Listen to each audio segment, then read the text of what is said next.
혁신학교의 거의 모든 것, 아이를 위해 혁신학교를 공부하다. 저자는 경기도 교육청의 장학사와 현직 교사입니다.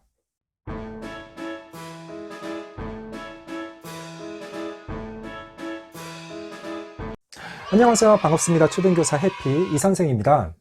오늘은 제가 혁신학교의 거의 모든 것이라고 하는 책을 소개하려고 합니다. 소 제목은 수업에서부터 학력에 대한 오해까지 아이를 위해 혁신학교를 공부하다입니다.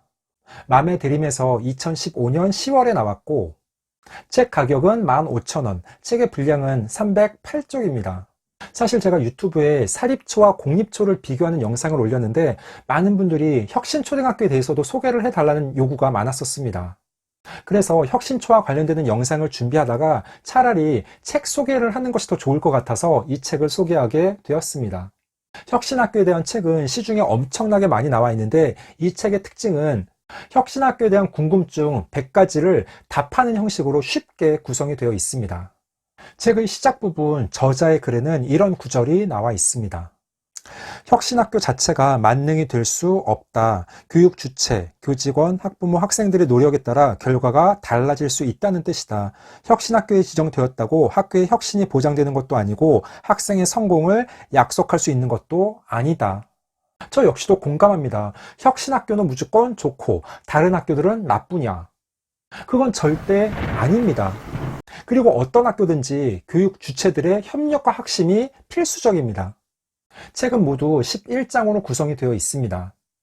1장 혁신학교 입학과 선발, 2장 혁신학교 교육과정, 3장 혁신학교 수업, 4장 혁신학교 시험과 평가, 5장 혁신학교 생활, 6장 혁신학교 학부모 참여, 7장 혁신학교 교사, 8장 혁신학교 만들기, 9장 혁신학교 운영, 10장 혁신학교 재정과 시설, 11장 혁신학교의 성과와 전망.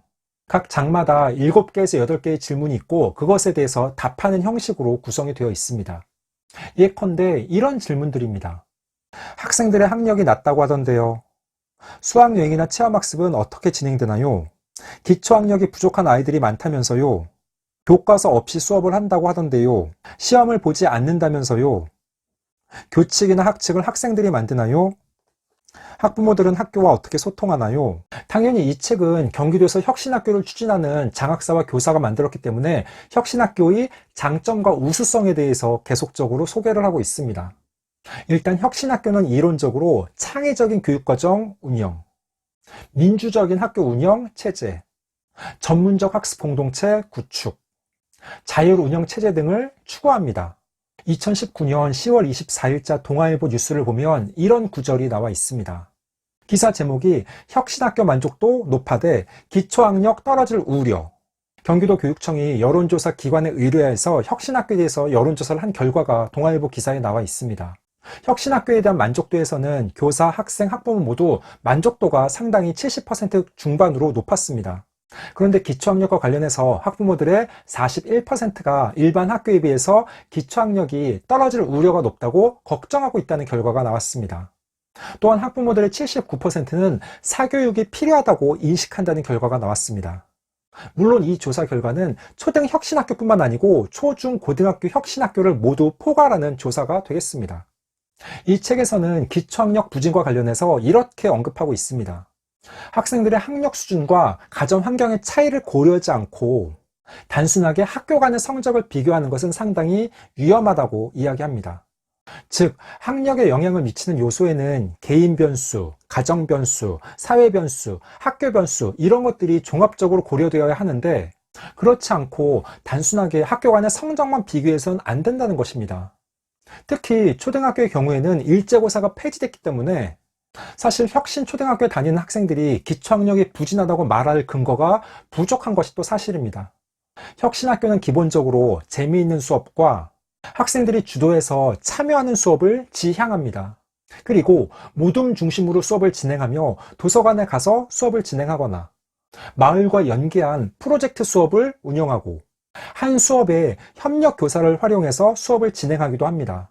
그래서 제 개인적인 생각으로는 초등학교의 경우에는 혁신초등학교를 다니는 것이 아이들의 입장에서는 재미있고 다양한 경험과 전인적 성장에도 어느 정도 도움이 된다고 생각합니다.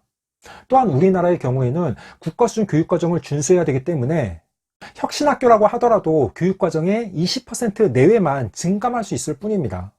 즉, 약간의 자율성이 부여되기 때문에 창의적 체험활동이나 학교 행사 등에서 나름의 자율성을 조금 발휘할 수 있고, 교과서 없이 수업하는 게 아니라 교과서만 가르치는 수업이 아니라 교과서 외에도 다양한 자료를 활용해서 수업을 진행하는 것입니다.